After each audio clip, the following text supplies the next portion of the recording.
제가 예를 들어서 어떤 쇼핑몰에서 댓글을 많이 쳤어요.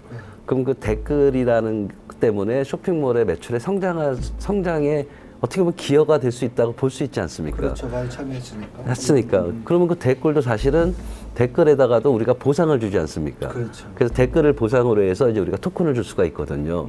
근데 그게 그럼 스테이블 코인이냐? 그건 아니라는 거죠. 왜냐하면 그 토큰은 댓글에 대한 효용성이나 가치에 대해서 딸린 건데 그 댓글에 대한 효용성이나 가치가 과연 얼마냐?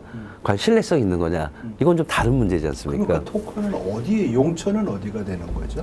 예를 들어서 쇼핑몰 같은 경우에는 지금은 이제 그 중앙 집중 방식이라 쇼핑몰 주인이 다 하죠. 홍보하고 마케팅하고 댓글이 올라오면은 댓글에 대한 관리만 하는 거고 그러니까 댓글이 많이 올라오게끔 여러 가지 이벤트 같은 걸 하는 거죠. 하겠죠.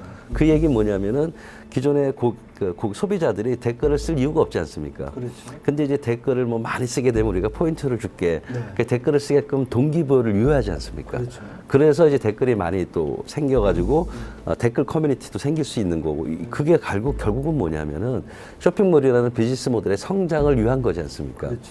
근데 이제 한 단계 더 나가서 댓글 자체를 자산으로 인정해 주는 거예요. 그래서 댓글을 예를 들어서 뭐 1에 달았으면 너한테 내가 현금으로 준다고 생각을 하시는 거예요. 현금으로 주면은 그러면 더 편리한 소비자 입장에서 좋지 않을까요?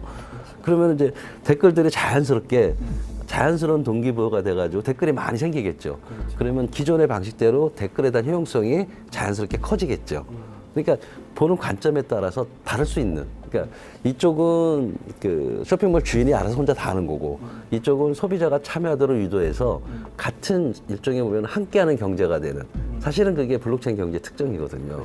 그래서 그렇게 토큰이 되면 그 쇼핑몰 예를 들면 우리 예를 하는 거니까 그렇게 해서 기여를 해서 받은 토큰이 있으면 그 토큰은 그 쇼핑몰 내에서 쓸 수가 있는 그 단계가 1단계고 네. 2단계는 그 단계에서 그 토큰을 가지고 다른 쇼핑몰에서 쓸 수도 있게 만들어주는 거죠. 그렇죠. 다른 음식점에서 쇼핑몰이 아니다 어느 곳에서 쓸 수 있게 만들어주는. 그러면은 사람들이 댓글을 더 달겠죠. 그러니까 이쪽의 토큰과 저쪽의 토큰이 다시 또 교환될 수 있고. 그렇죠. 예.